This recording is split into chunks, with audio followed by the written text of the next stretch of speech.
Today's episode of Off the Timeline is titled, What If Georgia Got Emmitt Smith and Accidentally Changed Southern Football Forever? There are certain recruits that feel larger than football itself.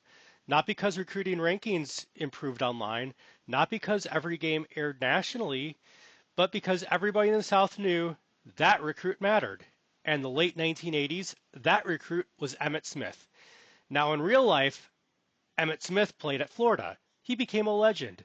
But there's another alternate version of history, a version where one recruiting panic in Atlanta changes the future of Southern football, a version where Georgia becomes desperate, Florida becomes furious, Georgia Tech accidentally sets off the ripple effects, and Baylor becomes the last school trying to stop the sport from changing forever.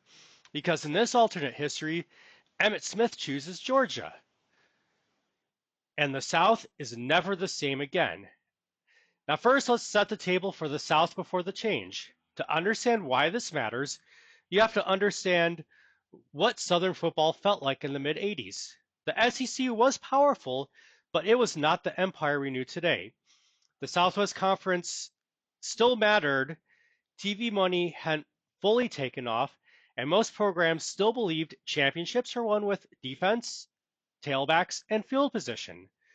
Nobody represented that style more than Vince Dooley at Georgia. And after Herschel Walker graduated, Georgia faced a problem. Not a collapse, but an identity crisis. Because once you've had Herschel Walker, every running back gets compared to him. Meanwhile, at Florida, the program felt unstable. Talented, but unstable. And then there was Georgia Tech, quietly rebuilding in a rapidly growing Atlanta metro area. That part matters, because Atlanta was becoming a recruiting goldmine, and Georgia Tech started landing a few local recruits Georgia expected to get automatically. Not superstars, but recruits good enough to make Georgia uncomfortable. And that sets the table for the recruiting panic. In this alternate universe, Georgia loses a key Atlanta area recruit in 1985. Again, not a national celebrity, but the kind of loss that makes powerful programs very nervous.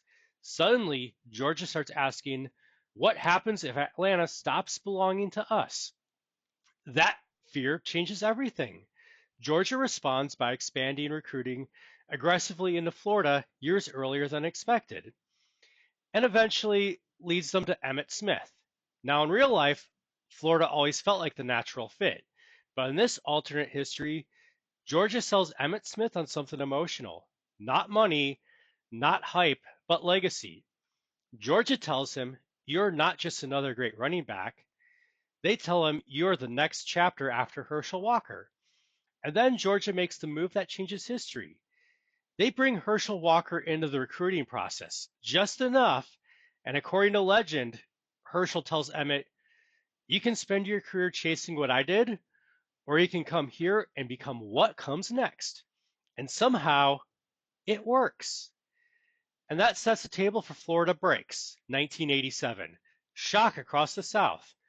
Emmitt Smith commits to Georgia, not Florida, Georgia. And emotionally, this devastates Florida fans.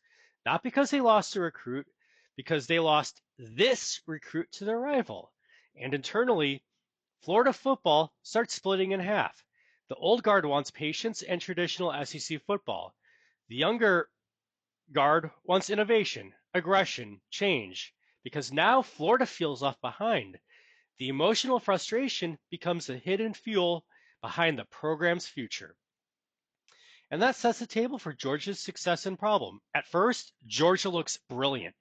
Emmitt Smith immediately becomes a star. The fan base believes the Herschel magic has returned, but there's one major issue.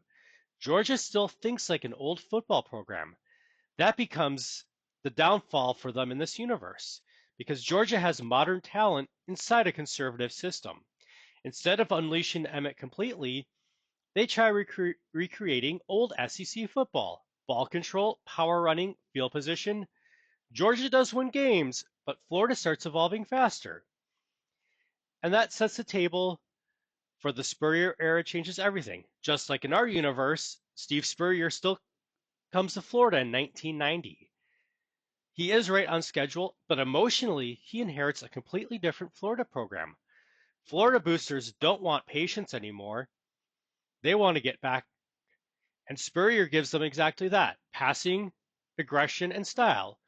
Florida stops trying to fit into traditional SEC football and starts trying to humiliate it. Older coaches dislike this transformation because suddenly the SEC feels different. And the deeper irony, the emotional spark behind Florida's offensive revolution was losing Emmitt Smith to Georgia. And that sets the table for Georgia Tech accidentally changing the South. Because meanwhile, Georgia Tech accidentally changed everything. That's the ironic part of this universe. Georgia Tech never intended to reshape Southern football. They just wanted Atlanta recruits to take them seriously. But by scaring Georgia, they set off an SEC recruiting escalation. And eventually, that escalation modernized the entire region. Then comes the payoff, and just like in our universe, in this alternate universe, it still leads to Georgia Tech winning the 1990 national title. And suddenly, Georgia Tech looks like the program that saw the future first. And that sets the table for Baylor and the end of old football. And then there's Baylor, the strange final piece. Because while the SEC modernizes, the Southwest Conference starts feeling old and is on its final years. And nobody represents old school football more than Grant Teoff. He still believes toughness, discipline, and development wins. For a while, Baylor becomes the emotional holdout against the changing sport. But eventually, TV money wins, modern offense wins, and Baylor slowly becomes symbolic of something larger: the end of regional college football. And that sets the table for the ending. And that's what makes this alternate history so fascinating. Because it's not really about just Emmitt Smith, it's about fear, pride, identity, and a sport standing on the edge of transformation. In our universe, Emmitt Smith goes to Florida. In another, Georgia recruits him. Florida becomes obsessed with innovation. Georgia struggles to evolve. Georgia Tech accidentally reshapes the South, and Baylor becomes the final echo of an older version of college football.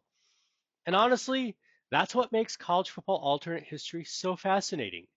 Sometimes the largest changes begin with something much smaller: one recruit, one panic, one decision, and suddenly the entire South changes forever.